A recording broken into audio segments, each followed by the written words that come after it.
అస్మద్గురుభ్యో నమః. భగవద్బంధువులారా, ఇవాల్టి ఒక మంత్రము శ్రీమద్ రామాయణంలో సుందరకాండలోనిది. ముందుగా ఆ శ్లోకాన్ని చెప్పుకొని ఆ మంత్రంలో ఉండే బలం ఏమిటో తెలుసుకుందాం. మనోహి హేతు సర్వేషాం ఇంద్రియాణం ప్రవర్తనే శుభాశుభాసు అవస్థాసు తచ్చమే సువ్యవస్థితం. కథాభాగంలో శ్లోకమైనా కానీ ఒక అద్భుతమైన మంత్రమని మనకి పెద్దలు చెప్తారు. ఇప్పుడు ఒక్క మాట చెప్పుకోవాలి.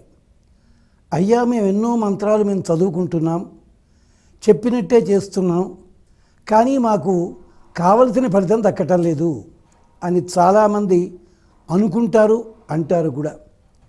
దానికి కారణం ఏమిటంటే, పనిముట్టు కన్నా కూడా పనివాడితనం కూడా అవసరం ఉంటుంది. మంత్రము ఎప్పుడూ గొప్పదే, ఎప్పుడూ బలమైనదే, ఎప్పుడూ ఫలమిచ్చేది. అది ప్రయోగించే వ్యక్తిని బట్టి, ఆ ప్రయోగించే వ్యక్తికి ఉండే విశ్వాసాన్ని బట్టి అది పనిచేస్తుంది. పువ్వులు పుచ్చుకుని ఎవరినైనా కొడితే దెబ్బలు తగులుతాయా? తగలవు కదా.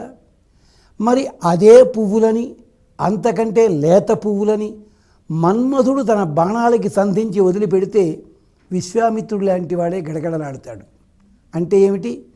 పనిముట్టు కంటే కూడా పనివాడితనము. అదే పనిముట్టు గొప్పదయ్యి పనివాడితనం గొప్పదైందనుకోండి, ఫలితం లభిస్తుంది. ఇదిగో అదే శ్లోకం ఇక్కడ చెప్తున్నాం. ఏమంటున్నాడు హనుమత్ స్వామి? మనోహి హేతు సర్వేషాం. మనస్సే కారణం అన్నిటికీ కూడా. ఇంద్రియాణం ప్రవర్తనే. మన ఇంద్రియాలు ఇష్టం వచ్చినట్టు ప్రవర్తిస్తున్నా, సక్రమంగా ప్రవర్తిస్తున్నా మనస్సు కారణము. శుభ అశుభాసు అవస్థాసు తచ్చమే మనః సుస్థిరం. ఆ సమయంలో తచ్చమే సువ్యవస్థితం. నా మనస్సు సవ్యంగానే ఉంది.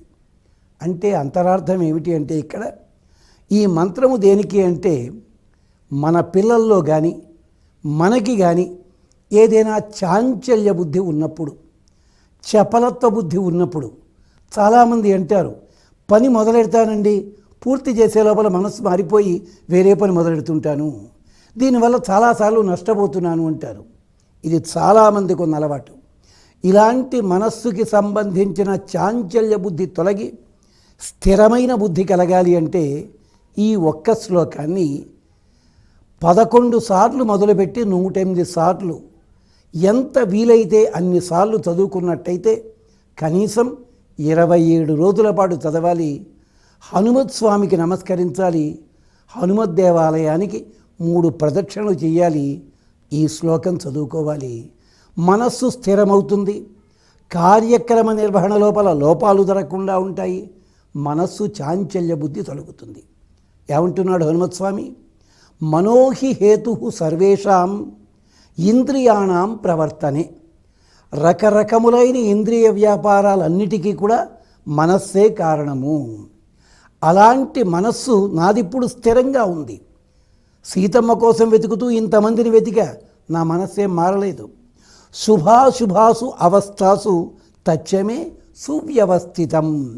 శుభానికి అశుభానికి మనస్సే కారణం గనక ఈ మనస్సును గ్రహించుకోవాలి.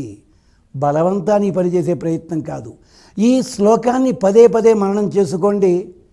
చిగురుటాకులా ఊగుతున్న మనస్సు స్థిరంగా నిలబడుతుంది.